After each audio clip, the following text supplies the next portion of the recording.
মানুষের লড়াইয়ের ইতিহাস। মানুষ কেন লড়াই করে, মানুষ কেন যুদ্ধ করে? আমাদের শত শত বছরের লড়াইয়ের ইতিহাসটা কি ছিল? পাকিস্তান রাষ্ট্রটা দেখেন, এই বাঙালি মুসলমান এবং বাঙালি নিম্নবর্ণের হিন্দুরা মিলে বানাইলো। যে রাষ্ট্রটা সে বানাইলো, সেই রাষ্ট্রটাকে সে আবার 24 বছর পর তালাক দিয়ে দিল। কেন দিল? কারণ তার যে আকাঙ্ক্ষাটা ছিল যে আমি ইনসাফ পাবো, আমি বৈষম্যের শিকার হব না, আমাকে আমার সাইজের কারণে, আমার একটু গা মানে কালো গায়ের রং বলে আমাকে হেয় করা হবে না, ছোট করা হবে না।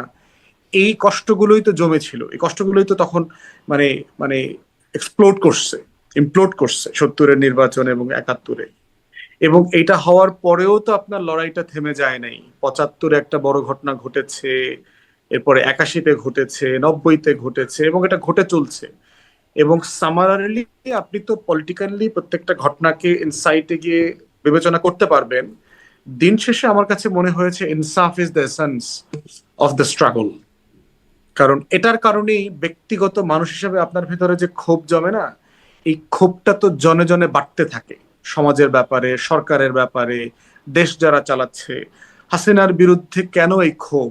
যে এই জুলুমের ডটগুলো, জুলুমের নোক্তাগুলো একটা সিন্ধুতে পরিণত হয়েছে হাসিনার বিরুদ্ধে।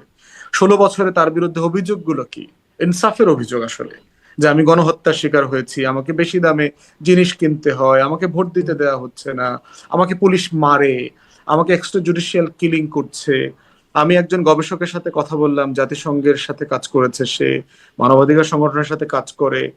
আপনার শিবির সন্দেহে 400-র উপরে ছেলেকে আপনার নিটাপিং করেছে।